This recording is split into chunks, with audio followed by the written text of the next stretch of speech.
আসসালামু আলাইকুম সম্মানিত দর্শক, আশা করি সবাই ভালো আছেন। দেশে এবং প্রবাসে যে যেখান থেকে দেখছেন সকলের সুস্বাস্থ্য কামনা করে আজকের পর্বটি শুরু করছি।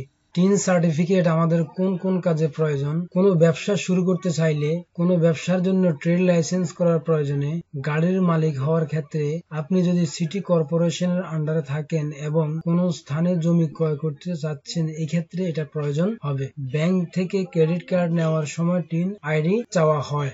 ব্যবসায়িক সমিতি বা ব্যবসায়ীদের কোনো নিবন্ধিত সংগঠনের সদস্য হতে আপনি যখন কোনো প্রকার সঞ্চয়পত্র কিনবেন তখন টিন সার্টিফিকেট প্রয়োজন। তাছাড়া কোনো কোম্পানির শেয়ার ক্রয় করতে, নিজে কোনো কোম্পানি নিবন্ধন করতে চাইলে, বিদেশ থেকে পণ্য আমদানি বা রপ্তানি করতে, স্কিল সম্পন্ন প্রফেশন যেমন আইনজীবী, চিকিৎসক সহ গ্রুপ স্পেসিফিক প্রফেশনে কাজ করার ক্ষেত্রে টিন সার্টিফিকেট থাকা বাঞ্ছনীয়। যে কোনো নির্বাচনে প্রার্থী হতে চাইলে, ব্যবসায়িক কোনো ধরনের সংগঠনে যুক্ত হওয়ার জন্য, শেয়ার সংক্রান্ত কোনো কোম্পানিতে নিজের গাড়ি দিতে, ফ্রিল্যান্সিং করতে চাইলে, সরকারি, আধা সরকারি বা স্বায়ত্ত প্রতিষ্ঠানের দরপত্র নিতে চাইলে, সিটি কর্পোরেশনের ভেতর কোনো জমি ফ্ল্যাট ক্রয় করতে চাইলে, জিপ অথবা মাইক্রোবাসের রেজিস্ট্রেশন কিংবা মালিকানা পরিবর্তন ও ফিটনেস লাইসেন্সের জন্য, কোনো ব্যক্তির কমার্শিয়াল ব্যাংক অথবা লিজিং কোম্পানি থেকে ঋণ গ্রহণ অথবা ঋণ অনুমোদনের জন্য, আমদানি লাইসেন্স কিংবা রপ্তানি লাইসেন্স করতে চান সেই ক্ষেত্রে কিন্তু আপনার টিন সার্টিফিকেট অবশ্যই থাকতে হবে।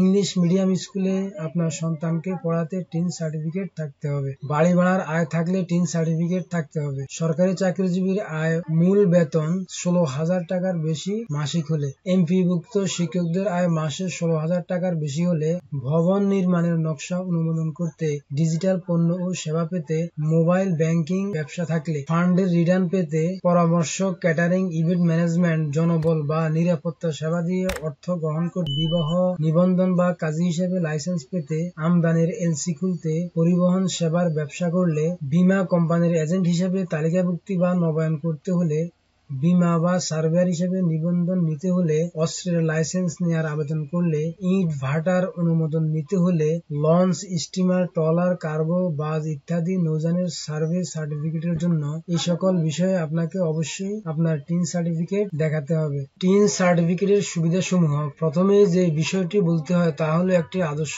নাগরিক হিসেবে দেশের উন্নয়নে অংশগ্রহণে আমাদের সবাইকে সময় মতো কর প্রদান করা উচিত, যদি আপনার জন্য কর ধার্য করা হয়ে থাকে। তাছাড়া আরো সুবিধা আছে আয়কর প্রদানে। আপনি যখন কোনো ব্যাংকে বা আর্থিক প্রতিষ্ঠানে সঞ্চয়পত্র ক্রয় করবেন বা কোনো সঞ্চয় সংক্রান্ত হিসেব খুলতে যাবেন, তখন যদি টিন নাম্বার প্রদান করেন তাহলে যেখানে 15% কর প্রদান করা হতো স্বাভাবিকভাবে সেখানে 10% কর প্রদান করতে পারবেন। এক্ষেত্রে আপনি 5% কর রিবেট পাবেন। প্রায় সকল ধরনের ব্যাংকে ঋণ গ্রহণ বা ক্রেডিট কার্ড নিতে হলে টিন সার্টিফিকেট থাকতে হয়। আপনার যদি টিন সার্টিফিকেট না থাকে তবে আপনি এইসব সুবিধা থেকে বঞ্চিত হবেন। প্রায় সময় দেখা যায় সরকার পক্ষ থেকে বিভিন্ন ধরনের প্রণোদনা দিয়ে থাকে, মূলত পেশাজীবী ক্ষুদ্র উদ্যোক্তাদের কেন্দ্র করে এসব প্রণোদনা গুলো দেওয়া হয়। যদি এই সকল সুযোগগুলো ভোগ করতে চান তবে আপনার অবশ্যই একটি টিন নাম্বার থাকতে হবে। বিনামূল্যে সরকারি হাসপাতালে চিকিৎসার সুবিধা পাবেন। টাকা ছাড়া সরকারি স্কুলে পড়ার সুবিধা, সরকার পক্ষ হতে নাগরিকদের নিরাপত্তা সুবিধা,